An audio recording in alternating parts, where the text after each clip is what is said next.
se fez pobre por amor de vós. Assumindo no coração a pobreza de Jesus, se Cristo tivesse evangelizado somente aqueles que eram semelhantes a ele, ninguém teria sido salvo. Não havia ninguém semelhante a Jesus e Deus não precisava de evangelização. Portanto, Jesus Cristo, sendo rico, se fez pobre por amor de vós, para que, pela sua pobreza, vos tornasseis ricos. 2 Coríntios 8:9. De modo semelhante, se a igreja bem nutrida evangelizar somente aqueles que lhe são semelhantes, grandes segmentos da humanidade perdida continuarão não alcançados, porque são absolutamente pobres. Não somente isso, existem milhões de cristãos entre os pobres que são nossos irmãos e irmãs. Compartilhamos nosso planeta com 1 bilhão de pessoas que vivem em uma condição que chamamos de pobreza absoluta. Pobreza absoluta não é desnutrição total, mas também não é subsistência. Pobreza absoluta significa ganhar menos do que $370 por ano. Metade de todas as crianças dessa população não sobreviverá aos 5 anos de idade. David Berridge estima que, no meio desse 1 bilhão de pessoas que vivem em pobreza absoluta, 200 milhões são nossos irmãos em Cristo Jesus. Algo está desesperadamente errado no corpo de Cristo, espalhado entre as nações. Quando alguns de nós vivemos de um modo confortável e outros não podem manter seus filhos alimentados.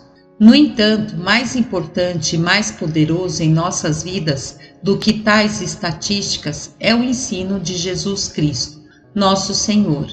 Precisamos manter nossos olhos fixos nele, o Jesus autêntico da história, não somente alguma ideia vaga a respeito de Deus, flutuando no ar. O que ele fez, o modo como viveu e o que ele disse nos transformarão se o ouvirmos verdadeiramente e meditarmos no propósito de nossa predestinação.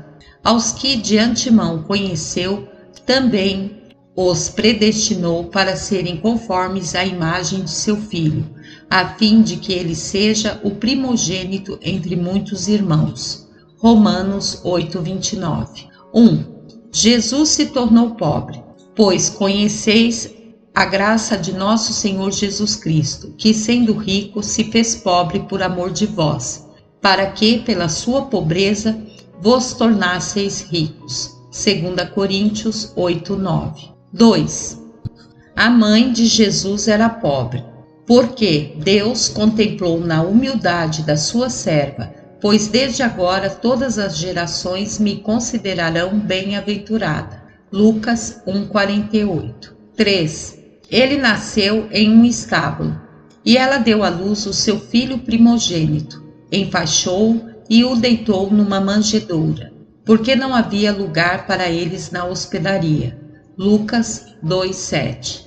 4. Jesus foi consagrado com a oferta de pessoas pobres.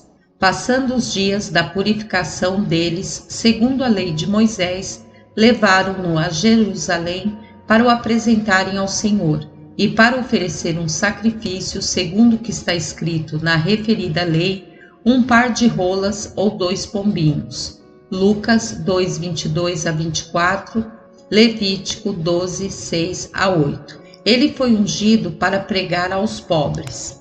O Espírito do Senhor está sobre mim, pelo que me ungiu para evangelizar os pobres, enviou-me para proclamar libertação aos cativos e restauração da vista aos cegos, para pôr em liberdade os oprimidos. Lucas 4:18. 6.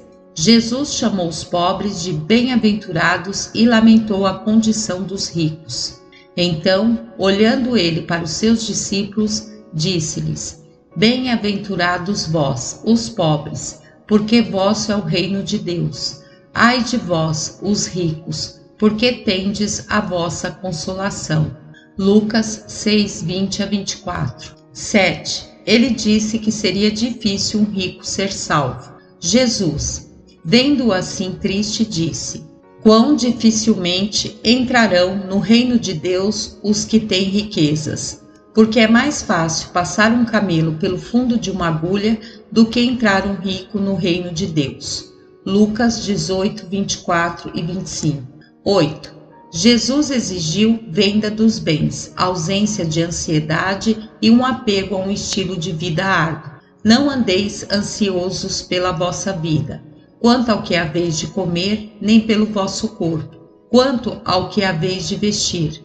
Buscai antes de tudo o seu reino, e estas coisas vos serão acrescentadas. Não temais, ó pequenino rebanho, porque vosso Pai se agradou em dar-vos o seu reino. Vendei os vossos bens e dai esmola, porque onde está o vosso tesouro, aí estará também o vosso coração. Lucas 12, 22, 31 a 34. 9. Ele exigiu uma busca amorosa pelos pobres. Voltando o servo, tudo contou ao seu senhor. Então, irado, o dono da casa disse ao seu servo: sai depressa para as ruas e becos da cidade, e traze aqui os pobres, os aleijados, os cegos e os coxos. Lucas 14, 21. Antes, ao dares um banquete, convida os pobres, os aleijados, os coxos e os cegos, e serão bem-aventurados, pelo fato de não terem eles com que recompensar-te. A tua recompensa, porém, tu a receberás na ressurreição dos justos. Lucas 14, 13 a 14. 10. Jesus viveu sem possuir até mesmo uma casa. As raposas têm seus covis, e as aves do céu ninhos, mas o Filho do Homem não tem onde reclinar a cabeça. Mateus 8:20. Existe na vida e nos ensinos de Jesus uma tendência inflexível à simplicidade. Há um impulso resoluto em direção a viver em risco, com um tipo de entrega aos cuidados do Pai, que parece loucura para este mundo abastado. Há uma desconcertante atitude contrária ao mundo, uma atitude que tornou Jesus e seus primeiros discípulos bastante úteis neste mundo sem perspectivas. Existe, em benefício do reino, um desprendimento das coisas, o qual cativa o coração dos discípulos. Senhor, dá-nos este desprendimento a qualquer custo, livra-nos da escravidão a este mundo e a sua imagem de sucesso e poder. Abre nossos olhos a fim de percebermos que aquilo que é elevado entre homens é abominação diante de Deus. Lucas 16:15. Concede-nos viver como peregrinos e forasteiros. Fixa nossos olhos na alegria plenamente satisfatória e duradoura de chegarmos ao céu, seguindo a senda de amor e serviço do Calvário.